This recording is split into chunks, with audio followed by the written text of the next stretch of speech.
Entonces damos muchas gracias por este espacio donde podemos hablar con honestidad. Y una de las cosas que yo más valoro en un ser humano es la honestidad. Si tengo una debilidad, pues no es que yo voy a estar hablando mis intimidades con todo el mundo, pero tengo que ser honesto con esos círculos de personas con las cuales uno se reúne y ha construido ciertos niveles de confianza. Lo vemos hasta en el Señor Jesucristo. Jesucristo, si nosotros ponemos a ver la narrativa del Nuevo Testamento, cuando resucitó se le apareció a más de 500 de sus discípulos a la vez. Primero a los Corintios capítulo 15. Después en el aposento alto había 120 de sus discípulos, hombres y mujeres. Encontramos también que en un momento envió 70 de dos en dos discípulos de él. Lucas capítulo 8, versículo 1 en adelante, nos dice que había mujeres que servían al Señor con sus bienes, discípulas del Señor. Pero después viene lo sorprendente. Él no escoge los 12 al mismo tiempo. Los escogió de 4 en 4 en distintos momentos. Y después, dice el texto, y escogió a los 12, cuando se completó el número, para que estuvieran siempre con él. Lo que quiere decir que entre tantos, él escogió 12. Y de esos 12, había 3 que formaban parte de su círculo de intimidad, donde él le decía cosas a ellos que los demás no sabían. En el monte de la transfiguración le dijeron, no digan nada a nadie de esto. Cuando Pedro confesó, le dijo a los 12, no comenten nada a nadie. ¿Por qué? Porque había un nivel de confianza, de honestidad, de transparencia, que se reducía a un grupo.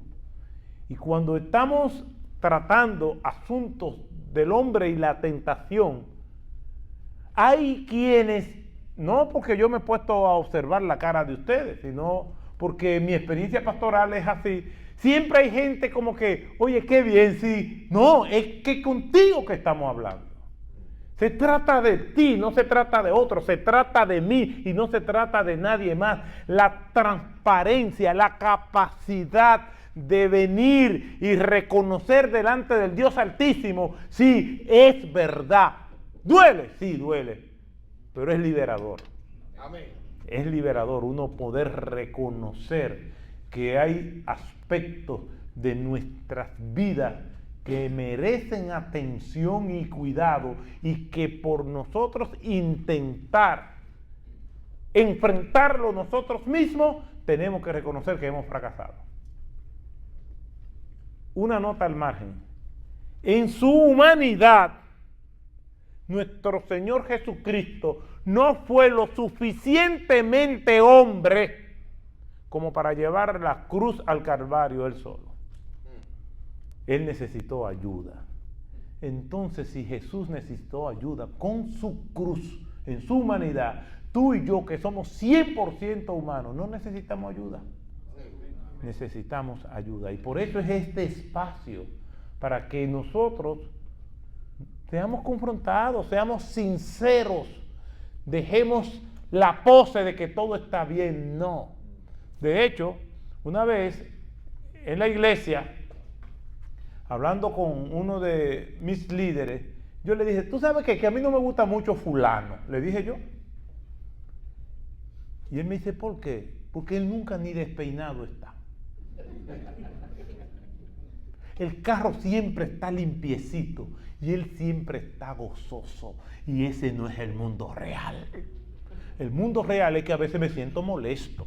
El mundo real es que no me dio tiempo a ponerme la correa como es, aunque mi esposa sea muy seria. El mundo real es que estamos a veces por tramos en la vida donde todos los detalles no los podemos tener todos en orden.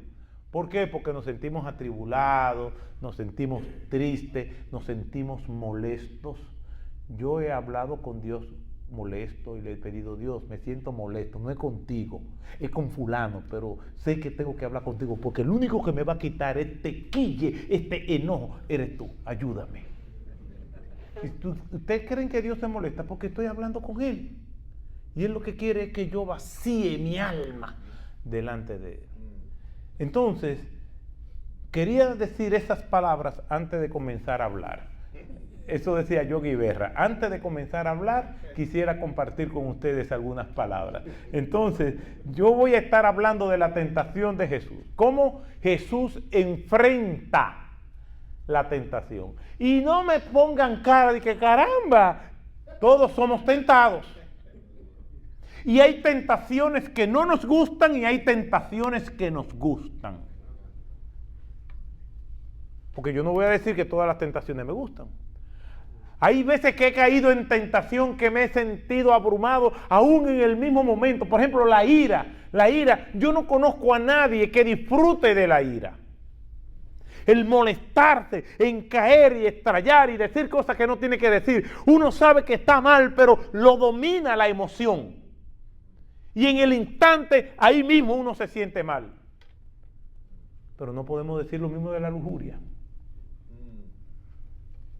De la pornografía, como hablaba muy bien el pastor José Alberto García Ramírez.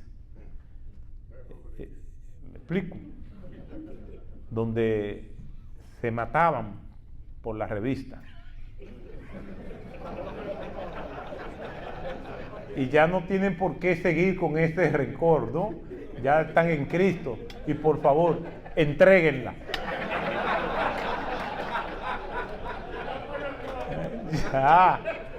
En mi época de joven no había esa pornografía electrónica, era mucho más complicada porque era en revistas. Y en el barrio hacíamos un serrucho. Ustedes saben lo que es un serrucho, que cada quien ponía algo para comprarla. Y siempre había un malvado en un puesto de eso que se la vendía a un menor, que se supone que no. Y entonces entre todos hacíamos un cálculo. Bueno, tú pusiste tanto, a ti te tocan 3 días, a ti 2 días y así sucesivamente. Pero resulta que a medida que nos la íbamos prestando, mira, ya tú tienes que entregarla, la revista se iba poniendo más flaca, porque le iban arrancando las hojas. Y al que no ponía nada, por misericordia, nada más le entregábamos la portada y la contraportada, con un anuncio de Ford y otro de cigarrillos Camel, era lo único que le tocaba.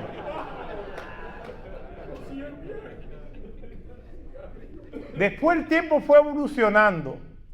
Y yo nunca he hablado de esto, voy a romper el silencio ahora mismo. Después vinieron los VHS.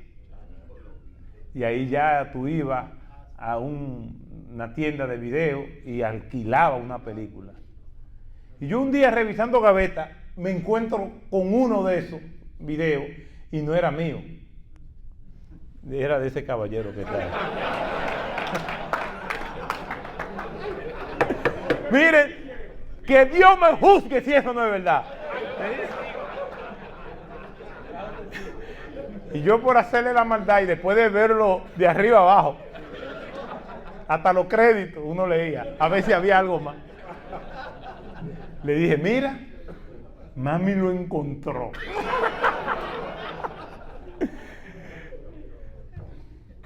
El asunto se ha vuelto más sofisticado y el enemigo se acuesta y se despierta con nosotros. Porque esos no son los enemigos, esos son instrumentos del enemigo. El enemigo está dentro de nosotros. Por eso yo quisiera hablar de cómo enfrentar la tentación buscando el mejor modelo que nosotros podemos encontrar. Y ese modelo se llama nuestro Señor Jesucristo. Amén. El apóstol Pablo es un excelente modelo, pero no es mejor que Cristo. Porque Cristo es la fuente de todo poder. Cristo es el original a quien nosotros tenemos que replicar sin temor a que va a haber alguna falla. Por eso tenemos que ir a Cristo.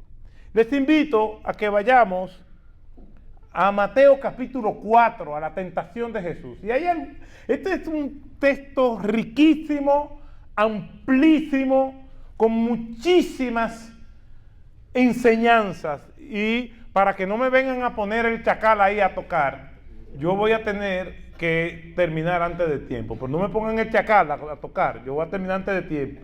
Y el countdown no está corriendo, que lo pongan a correr para yo saber. Míralo ahí, pastor. Dice 40 minutos. No está corriendo, entonces yo no tengo la culpa si no corre. Este es porque un hombre de Dios. Entonces, Mateo capítulo 4, pónganlo a correr el countdown para yo saber. Yo sé que a los 40 minutos tengo que terminar, pero mientras tanto ya hay 40.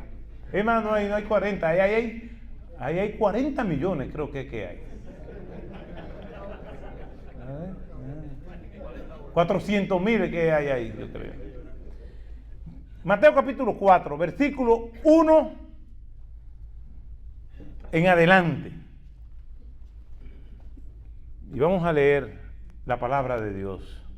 Entonces Jesús fue llevado por el Espíritu al desierto para ser tentado por el diablo.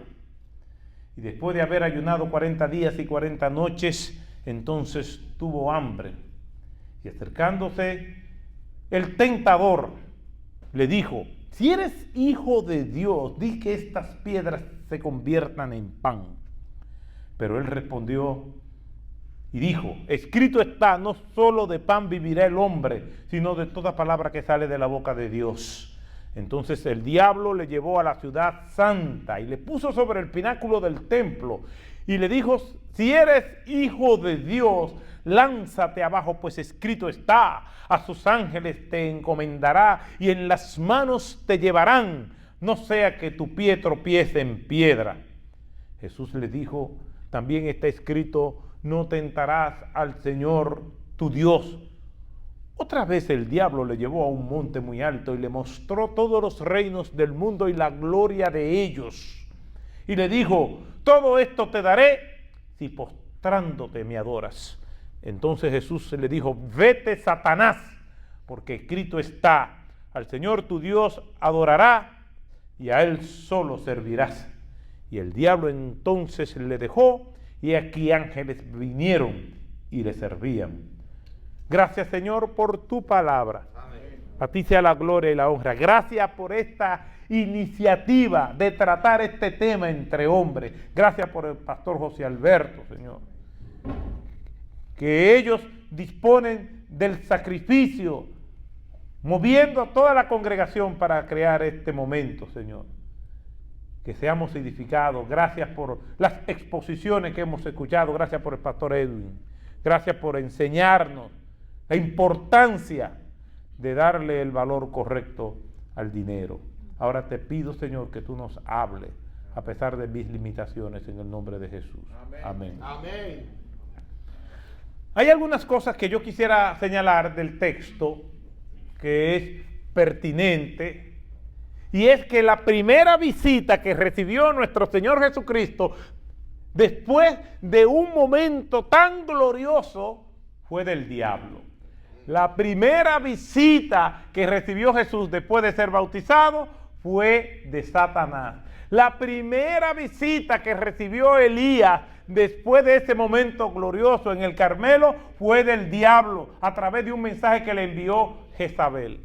Es posible que después de momentos de mucha edificación, de mucha alegría, de mucho gozo, vengamos por un momento de crisis. La vida es así, entre picos y valles. Estamos hoy en la cumbre del Carmelo, mañana estamos en la cueva. Esa es la realidad de la vida. No podemos hacer nada para evitarlo, porque esa es la vida. Y así estaremos hasta que Cristo venga por nosotros, o que nosotros vayamos primero hacia donde Cristo. Estando hace unas semanas en otro país, después de terminar un tiempo de conferencia, una hermana viene y me dice, oh pastor, gracias Señor, que este tiempo tan bueno, si no nos vemos aquí, nos vemos en el cielo. Y yo le dije a ella, gloria a Dios hermana, espéreme, nos vemos allá. Dice ella, no, espérate, yo primero no.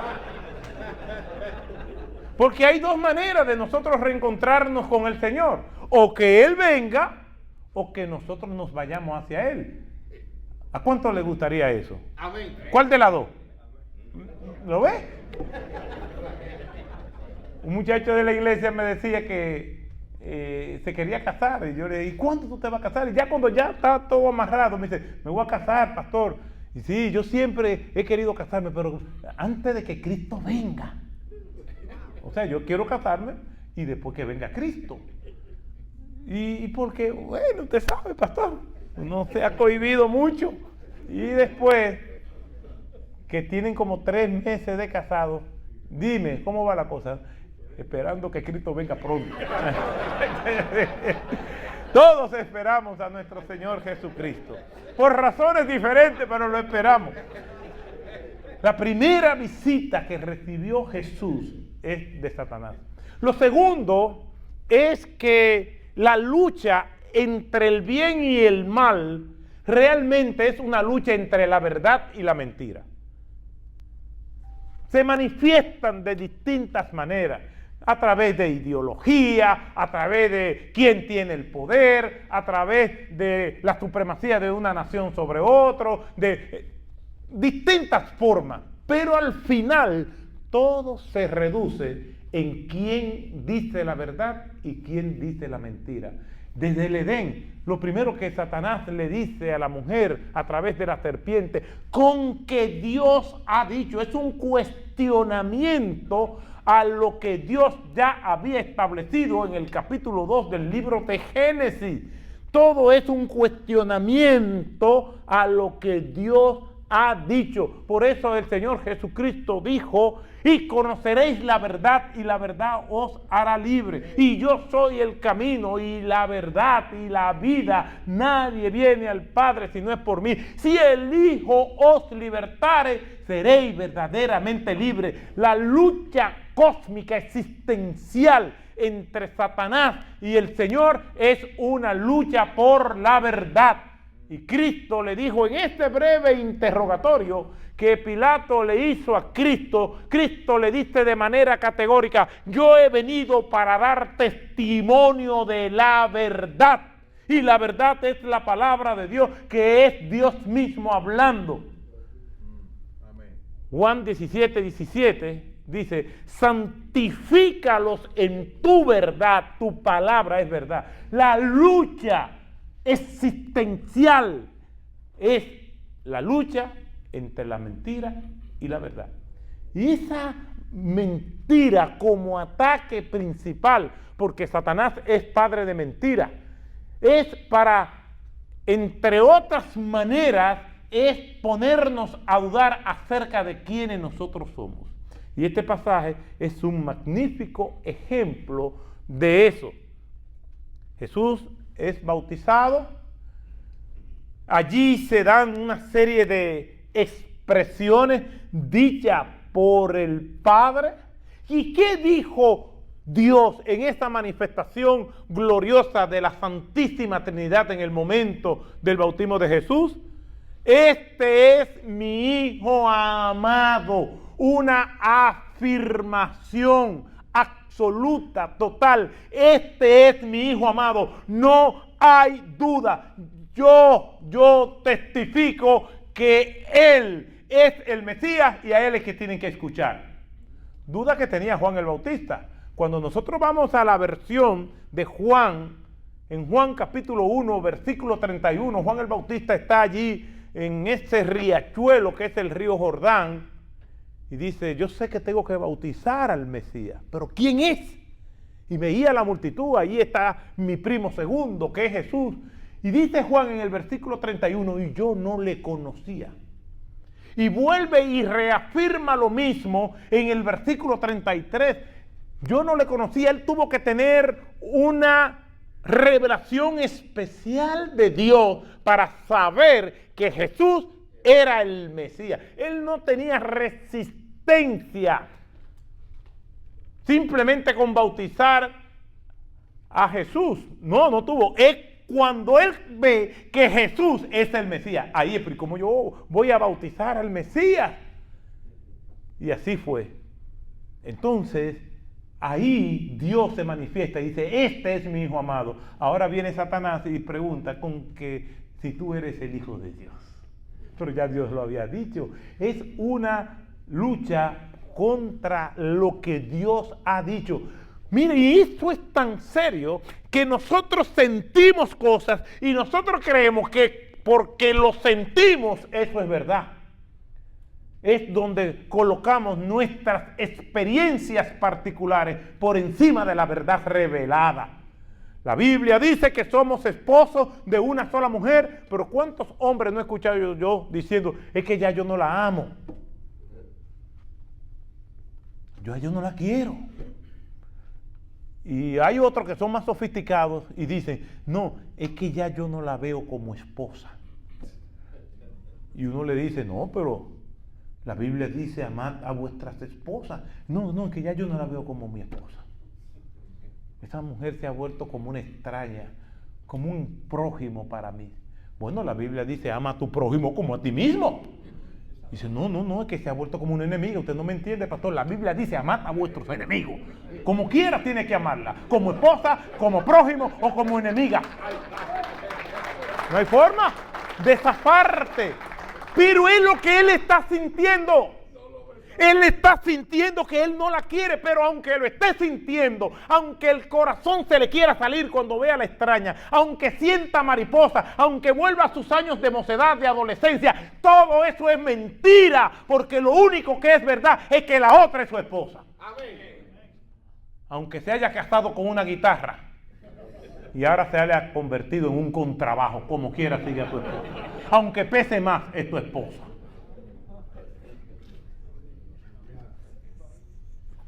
Aquí, Satanás se le acerca a Jesús en el versículo 3 dice, si eres el Hijo de Dios. ¿Tú sientes que eres el Hijo de Dios? ¿Tú cuestionas eso? ¿Te pones a dudar? Si eres el Hijo de Dios, dice que estas piedras se conviertan en pan. Este pasaje es extensísimo, pero no quiero que me pongan al chacar a tocar y voy a terminar a la hora. Pero aquí, en este pasaje, la respuesta correcta, pero más superficial, a la pregunta, ¿por qué Jesús no complació a Satanás? La respuesta más correcta, pero superficial a la vez, es que él no le va a dar autoridad a Satanás para convertir la piedra en pan. El problema no era hacer el milagro de que las piedras se conviertan en pan. El primer milagro de Jesús fue convertir el agua en vino, uno de los textos favoritos de los alcohólicos. ¿Ve? Convertir el agua en vino. Bebe vino a causa de tu estómago. Le encanta a los alcohólicos eso y tienen base bíblica para su adicción. Entonces, el problema no es ese, porque Jesús después convertiría y multiplicaría los panes y los peces donde comieron miles de personas, por lo menos en 2 ocasiones.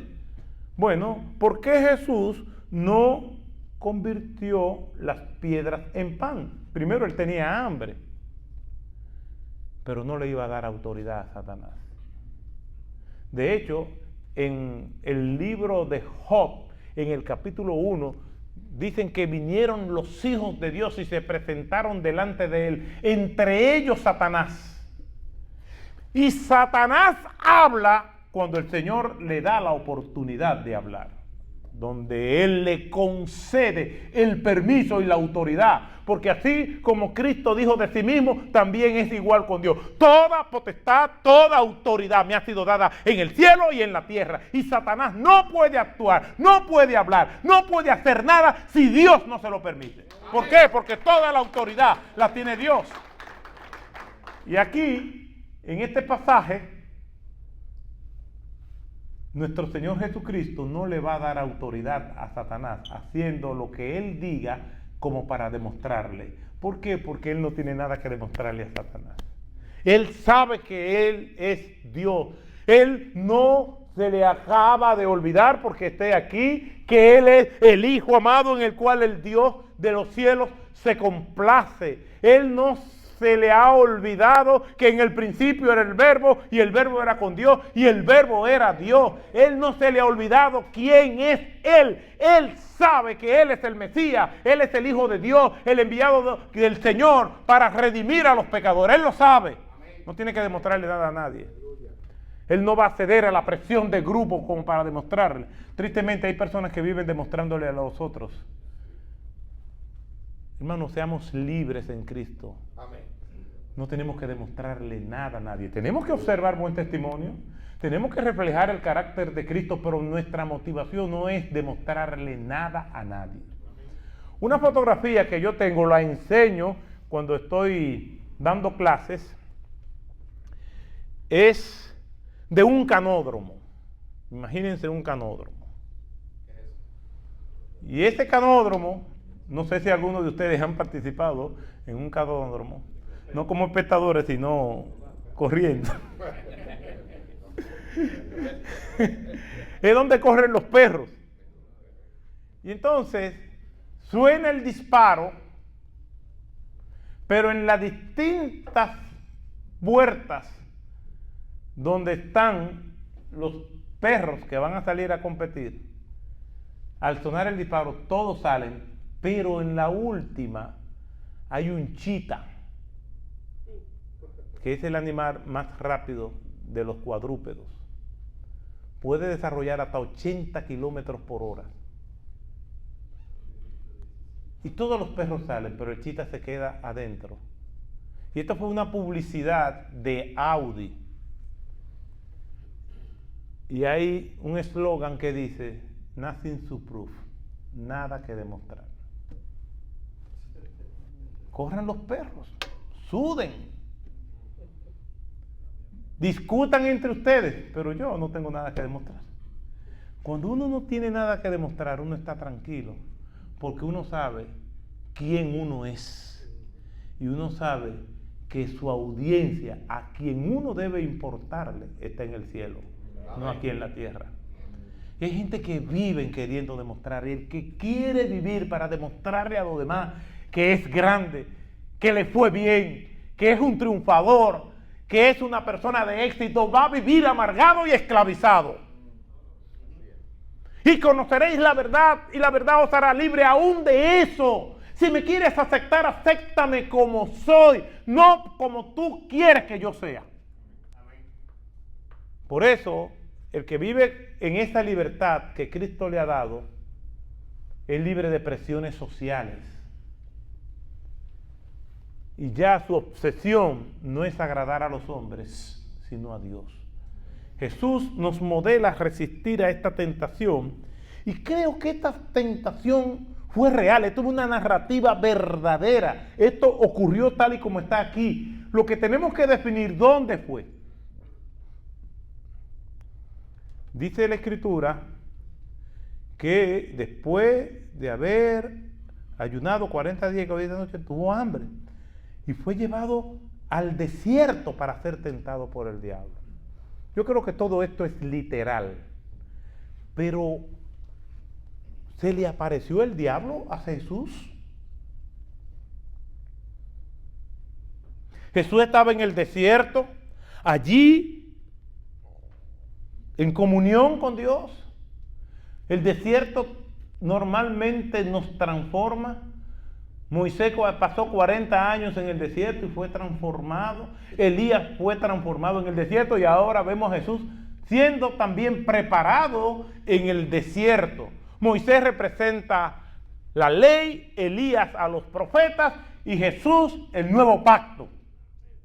Todos pasaron por el desierto, porque el desierto nos transforma.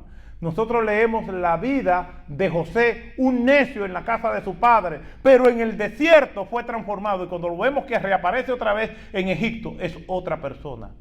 el desierto transforma, la soledad, cuando tú no tienes otra opción que depender del Señor. Amén. La fe no es fe hasta que no sea lo único que te sostenga. Amén. No, yo soy una persona de fe, sí, pero con el banco virado.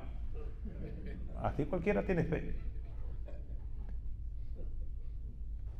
Pero cuando ya no hay nada, y aún así sigue confiando en el Señor, cuando la tormenta recia y aún así sigue adorando al Señor, cuando está en medio de la aridez, pero tu fe brota como una flor en el desierto, entonces eso es fe. Yo pienso que esta tentación, aunque fue real, el escenario fue la mente de Cristo. No tanto que el diablo se le apareció, porque esto me produce a mí algunas preguntas. ¿Se le apareció Satanás? ¿Cómo lo identificó? ¿Cómo es Satanás? Su fisionomía. Y por ahí no nos vamos a ir. Porque la gente tiene su idea de cómo es Satanás. Normalmente anda con un tridente, con unos cuernos, un rabo y lo que menos me gusta, negro.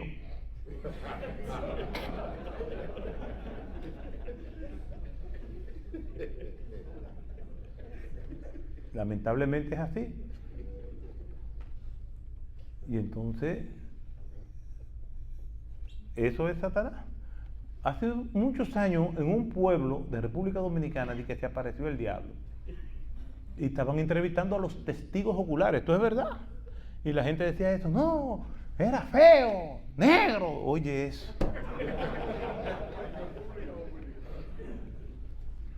Entonces, yo creo que la tentación tuvo como campo de batalla la mente del Señor.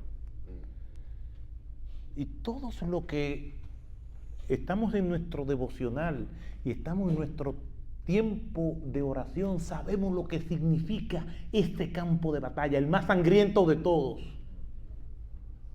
No hay batalla de Leningrado, no hay batalla de Waterloo, no hay batalla de Benghazi más sangrienta que la mente nuestra. Allí es que se dan las grandes batallas. Por eso dice el apóstol Pablo en Romanos 12, versículo 2, transformados por medio de la renovación de vuestro entendimiento, nuestra mente. Amén. Tenemos que estar constantemente recogiendo los escombros, las bajas que ha dejado esta batalla. Cuando Lutero estaba traduciendo la Biblia de la Vulgata, la versión latina de la Biblia, la Vulgata de Jerónimo, al alemán, podía sentir una opresión tan real de Satanás que muchas veces tomaba el tintero y lo estrellaba en la pared diciendo: ¡déjame! La mente es el campo de batalla más sangriento que hay. Y allí Satanás tienta a Cristo.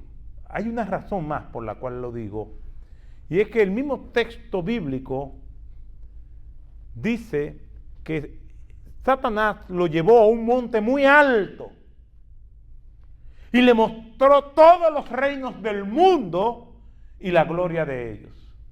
¿Qué monte puede ser tan alto que se vean todos los reinos del mundo?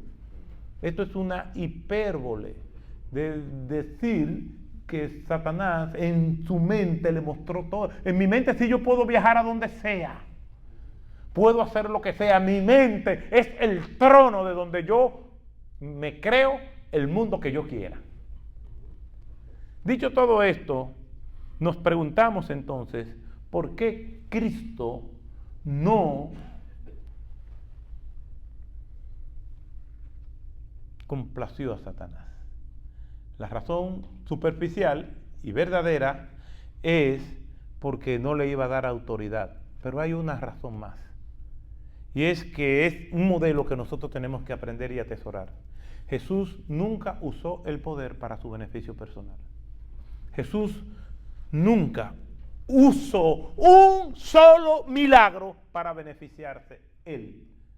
Multiplicó los panes y los peces para los demás. Sanó a personas que estaban enfermas. Resucitó muertos. Calmó el mar y la tempestad. No por él, porque cuando el mar estaba en plena tempestad, cuando el viento contrario soplaba en contra de los discípulos, en uno de los pasajes dice en la versión de Marcos, capítulo 6, que él estaba en tierra mirándolo. Él no estaba en peligro. Lo hizo por los discípulos. De hecho, vino caminando sobre el mar. En la otra ocasión, cuando Jesús calma la tempestad, mientras ellos estaban trémulos de pavor, él estaba durmiendo. Las veces que Jesús ejerció su poder era para beneficiar a los de Manuel. De hecho, ellos dijeron, ¿quién es este que hasta el mar y el viento le obedecen? Nunca uses tu influencia, nunca uses tu poder, nunca uses tus capacidades, ni en la iglesia, ni en el trabajo, para tu beneficio personal. Dios es el que bendice, mas busca primeramente el reino de Dios y su justicia, y todas las demás cosas vendrán por añadidura. Nunca el fin último es yo beneficiarme. El fin último es que el Señor sea glorificado en todo, sea comida, bebida o de cualquier otra cosa, es para la gloria de Dios. ¿Por qué? Porque no se trata de esto. Una nota curiosa es que en Juan capítulo 4, cuando Jesús se encuentra con la mujer samaritana, dice la Escritura que los discípulos no estaban en ese momento porque habían ido al pueblo a comprar de comer. Jesús pudiera haberle dicho a sus discípulos, muchachos, ¿y qué ustedes quieren hoy? Yo quiero un cordero, ¡pum! Un buffet, ¡plá! Ahí está. Yo quiero lechón asado, ¡bum! Ah, no, no eran judíos, lechón no. Eso no está en el menú. Tiene que ser kosher. Pero no, habían ido al pueblo a comprar de comer. Nunca usó su posición para beneficio personal. Lamentablemente, voy a hablar a pastores. Pastores usan la posición para beneficiarse de ellos. Por eso repudio el malvado evangelio de la prosperidad, donde se predica todo en un culto a la personalidad del individuo, y donde los cándidos e ignorantes van a ver si se le pega algo también, y donde se crean sistemas piramidales de progreso económico. Nunca debemos usar nuestras influencias para beneficio personal. Si Dios nos ha dado dones, si Dios nos ha dado destreza, si Dios nos ha dado inteligencia y queremos ser el mayor en el cielo, entonces todo eso tenemos que usarlo como el menor aquí en la tierra. Pero hay gente que es tan obsesiva en progresar, en querer hacer dinero, como decía nuestro hermano Edwin, y nos perdemos de vista que nosotros estamos para glorificar al Señor. Para glorificar al Señor. Aún teniendo hambre, nosotros queremos glorificar al Señor. Jesús pudo haber, yo no lo voy a hacer por ti, Satanás, porque ya yo tenía pensado convertir este pedazo de piedra en un pan baguette. No es por ti que yo lo voy a hacer, ya yo lo había pensado. No, se queda con el hambre para que el Señor sea glorificado. No son las circunstancias que van a determinar nuestro destino, sino la voluntad de Dios. Porque ¿qué vamos a hacer con los hermanos que viven en Burkina Faso? El pastor que decía que su salmo preferido es el Salmo 103. Bendice alma mía Jehová y bendiga todo mi ser su santo nombre. Bendice alma mía Jehová y no te olvides de ninguno de sus beneficios. Él es el que rescata del hoyo de tu vida, el que te corona de favores. Pero ¿qué pasó? Vino la hambruna, sus 6 hijos murieron y su esposa enloqueció y después murió. Y él decía, mi reto es todavía decir este salmo sin que el nombre del Señor sea blasfemado. Amén. Y ¿sabes qué? Todavía lo digo, decía él. Bendice alma mía Jehová y bendiga todo mi ser su santo nombre. Bendice alma mía Jehová y no se olvide ninguno de sus beneficios con su familia muerta. Nos preguntamos, ¿cuál es el beneficio?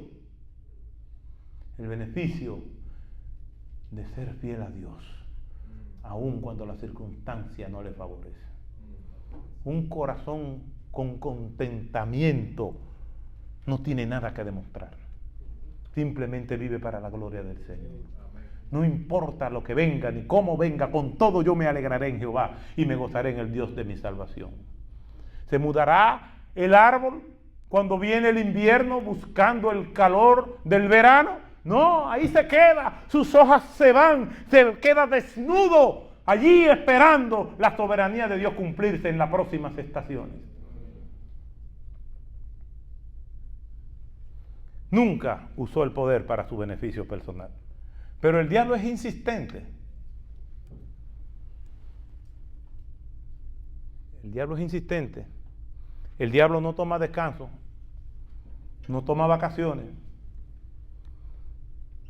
Él viene por ti y viene por mí. Viene para hurtar, matar y destruir, para arruinarte la vida. Así como Dios se deleita, Satanás goza para enrostrarle a Dios. Esos que están ahí te sirven por paga. Y es triste porque Satanás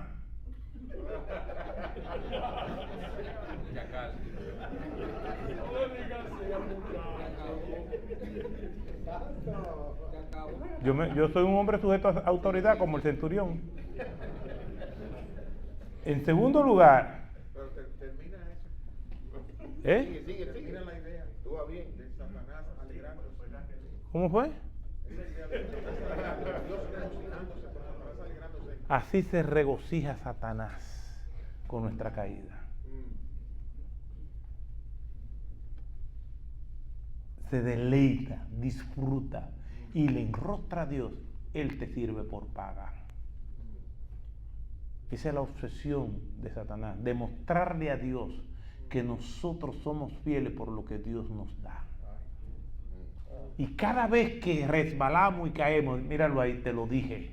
Un hijo de Dios, una hija de Dios que le juró a Dios fidelidad, que le entregó su vida a Dios, que le dijo, mi vida es tuya. Cuando las cosas van mal, entonces busca sus influencias para beneficiarse de él. Y viene Satanás y le dice a Dios, te lo dije.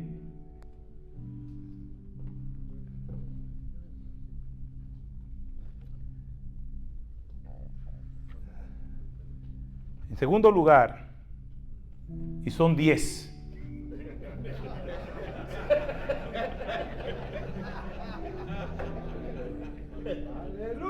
El diablo lo llevó a la ciudad santa y lo puso sobre el pináculo del templo y le dijo, si eres el Hijo de Dios, lánzate abajo, pues escrito está, a sus ángeles te encomendará y en las manos te llevarán, no sea que tu pie tropiece en piedra.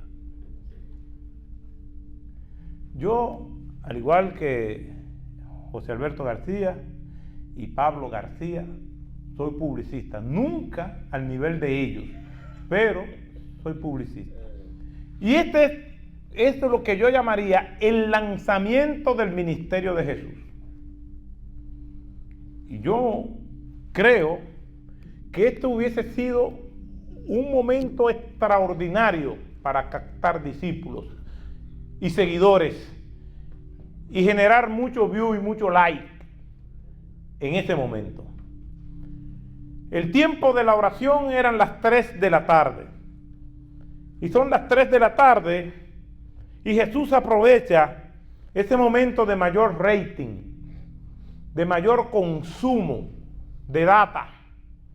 Y se para en el pináculo del templo, que es la parte del templo plana más alta. Y ya para la época en que Jesús comienza, no es el verano. Y allí el sol comienza a ocultarse más temprano. Por lo tanto que a eso de las 3, casi 4 de la tarde, el sol va cayendo y no se distingue bien la persona de Jesús, pero sí perfectamente la silueta de un ser humano cuyas batas y vestimentas se baten al son del viento. La gente no distingue bien quién es, pero ve esa silueta que se mueve de aquí para allá. Y las personas, en vez de entrar al templo, a la oración, se quedan apostados antes de entrar al atrio, mirando esa figura que cada vez se torna más provocadora. No solamente están los hombres que van a la oración, sino que a esa multitud se unen mujeres y niños. Y todo el mundo está inquieto viendo la figura que cada vez se mueve con más ímpetu. Al agolparse una gran multitud, también vienen los encargados del orden público, vienen soldados a pie y vienen soldados en caballería para evitar cualquier sedición. Ya cuando hay miles de personas, el que está allá arriba amaga con que se va a tirar y la multitud está frenética. En un momento determinado, cuando él entiende ya que tiene toda la atención del público, que todo el mundo está con sus celulares, viene y se lanza al vacío. Y allí viene cayendo de manera estrepitosa. Los hombres ovacionan, las mujeres gritan, le tapan los ojos a los niños para que no vean aquel desastre que está a punto de acontecer. Pero cuando va cayendo, una legión de ángeles se aparece en el cielo, se oyen trompetas, voces que dicen a coro: gloria a Dios en las alturas, ha llegado el Mesías. Y cuando va a estrepitarse en el piso, levita, y todos aquellos ángeles van haciendo escolta y franqueando a la persona de Jesús. Y de manera lenta, sus pies chocan con el piso. Y él dice: yo soy el Mesías. Al pronunciar la palabra yo soy, todos los del oficialismo religioso judío, hombres, mujeres, niños, soldados romanos, caen al piso. Y dice: un nuevo amanecer ha llegado. Se inaugura la época del Mesías. Ustedes lo vieron, pero no fue así. Jesús en todo momento evitó el sensacionalismo. Una vida sencilla. Normalmente cuando le hacía el bien a alguien, le decía: shh, no le digas nada a nadie. Yo lo que quiero es que Dios sea exaltado. Veo la obsesión de la gente por buscar la aprobación de los demás, que lo admiren por sus dones y talentos. Yo he ido a reuniones donde aún líderes de cierta reputación lo que quieren es sentarse al frente. Que Dios nos libre de tal cosa.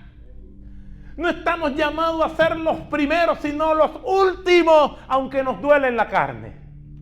Nadie quiere sentir dolor. A mí no me gusta el dolor.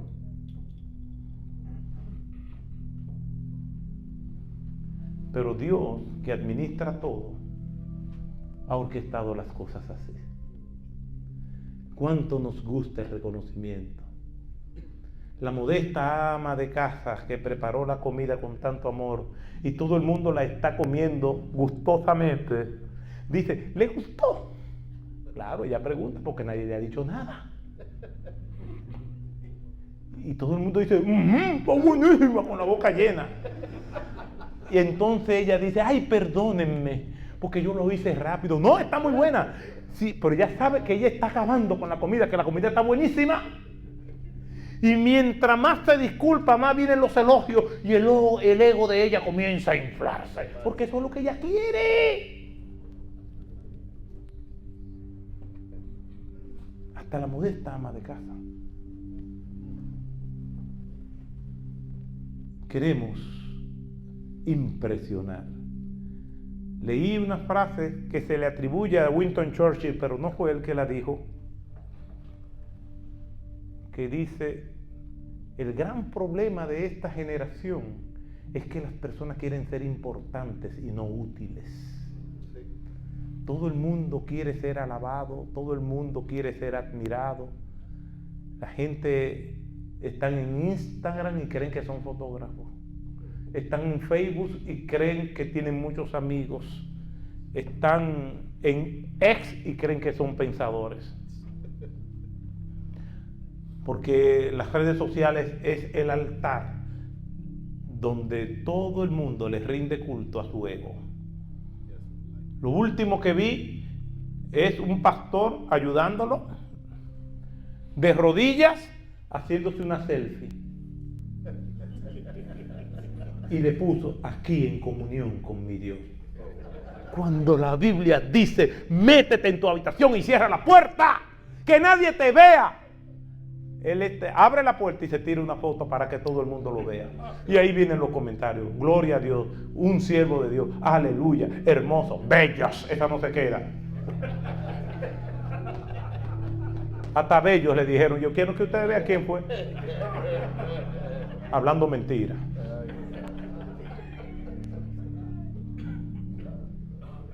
Jesús le dijo: no tentarás al Señor tu Dios. Pero eso no aplica a nosotros. Él dijo: no tentarás al Señor tu Dios. Lo que quiere decir que Satanás tiene permiso para tentarnos a nosotros y darnos de aquello que nos gusta. Por último, yo duraría más tiempo, pero el diablo es insistente.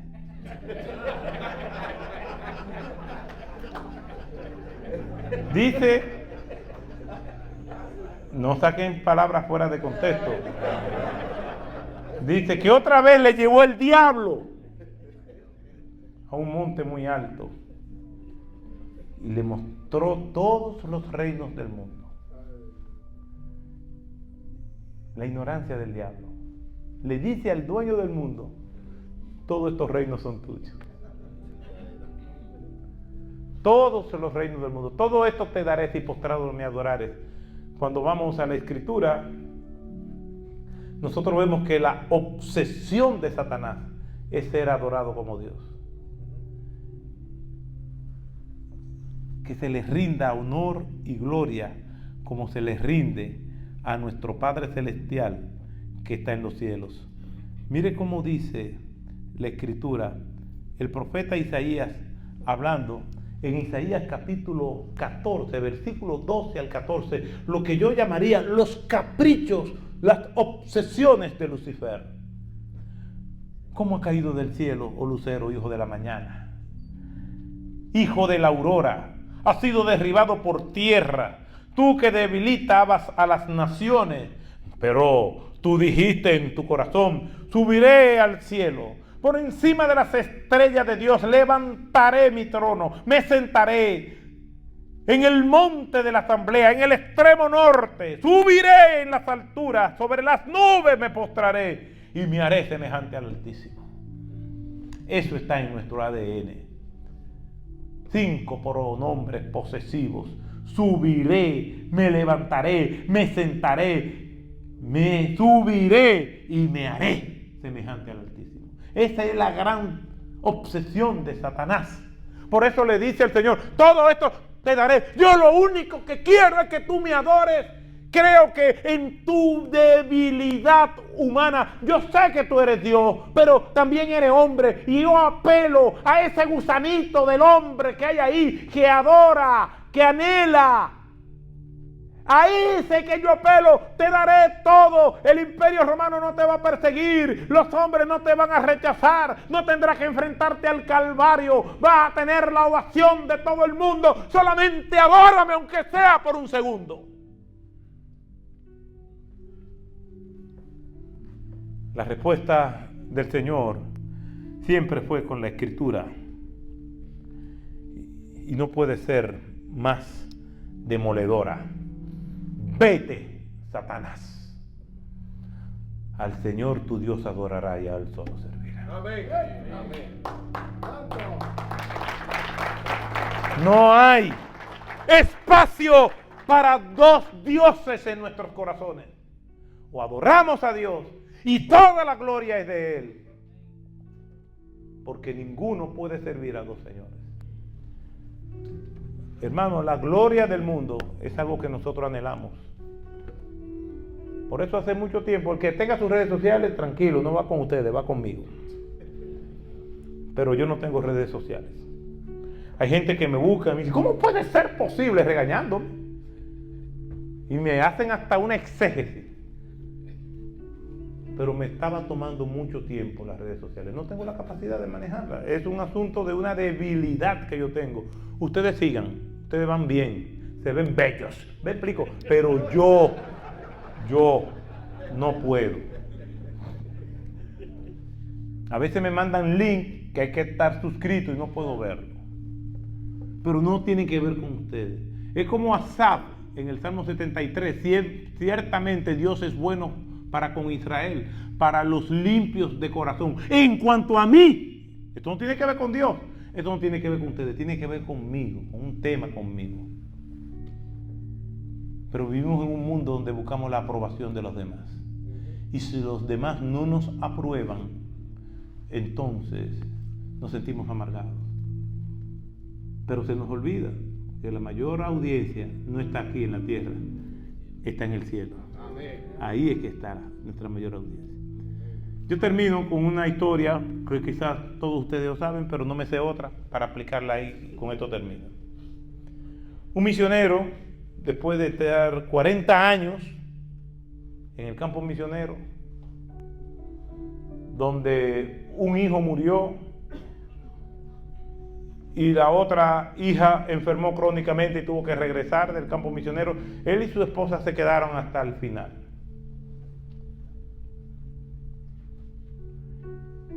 Y regresaban a su país, acá, Estados Unidos. Enviaron literalmente miles de cartas a todas las personas que de alguna manera u otra estuvieron en contacto con ellos durante esos 40 años, diciéndoles el día que regresaban a casa. Para la misma época, en el mismo barco, estaba un gobernador norteamericano que había ido de cacería por 3 semanas al África. Y lo conocieron, conversaron con él y bien. Y ellos estaban ansiosos, ya después de 40 años, los dos viejitos, de llegar a casa y tener sus últimos días compartiendo con iglesias, viendo hermanos que todavía vivían y hablando y edificando de todas sus hazañas que hicieron en el nombre del Señor allá, de sus enfermedades, de sus persecuciones, de sus sufrimientos, de la pérdida de un hijo y todas estas cosas. Después de 3 semanas llegaron al puerto y allí ve un montón de gente con pancartas y él se pone en la cubierta junto con la anciana esposa, mirando y sonriendo. Allí están, gloria a Dios, aleluya, llegamos a casa y llegamos a casa. A medida que se iban acercando al puerto, la alegría rebosaba. Cuando atracan en el puerto, ven las pancartas dándole la bienvenida al político que había estado de cacería por 3 semanas. Entre las multitudes buscan a alguien conocido que le digan bienvenido a casa. No había nadie. Aquel hombre cayó en una profunda depresión, se airó, comenzó a llorar, incluso dijo cosas que no podía decir. La esposa lo toma y le dice: tú no puedes bajar de este barco en estas condiciones. Vamos adentro, vamos a orar. Y aquí el hombre oró, lloró y imbuido en un charco de sudor y de lágrimas, dijo muchos improperios. ¿Cómo puede ser posible tanta indiferencia después de 40 años haciendo lo que ninguno de ellos pudo hacer? Perdí a un hijo, me enfermé, me persiguieron, me encarcelaron, pasamos hambre, todo tipo de vicisitudes, enfermedades, y solicito que vengan aquí. Y no hay nadie. Y lloró. Yo no sé ustedes, pero yo me siento identificado con él. Eso duele. Yo sé que hay gente que siempre están en victoria. ¡Hey, gloria a Dios! No, si yo estoy mal, si me siento triste, yo lo digo. Digo, ora por mí. No me siento bien. Porque ¿cómo van a orar si no digo la verdad? Yo no quiero que nadie me idealice. Si las cosas no andan bien, ora por mí. Eso es lo que dice Santiago. ¿Está alguno contento? Cante alabanza. ¿Está alguno enfermo? Pida oración. Y a veces nos enfermamos del alma. Y orando, y la anciana esposa orando por su esposo, se calmaron, más él que ella. De repente él se levanta, se seca las lágrimas, se peina, toma agua y le dice a ella con una sonrisa, está bien, vamos a salir, estoy preparado. Ella que lo conoce le dice, ¿estás seguro? Sí, el Señor me habló. Vámonos, dice, lo agarra. ¿Qué te habló? Y él le dijo que todavía no hemos llegado a casa. Llegaremos a casa cuando estemos en la presencia del Señor. Esta no es mi casa.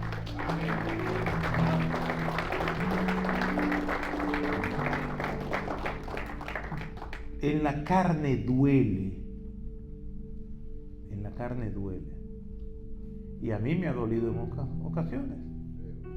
Porque tenemos grandes expectativas con los hombres.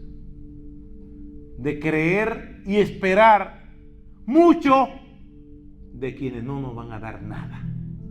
Y grandes expectativas equivocadas son grandes frustraciones aseguradas. Nunca usemos el poder para nuestro beneficio personal.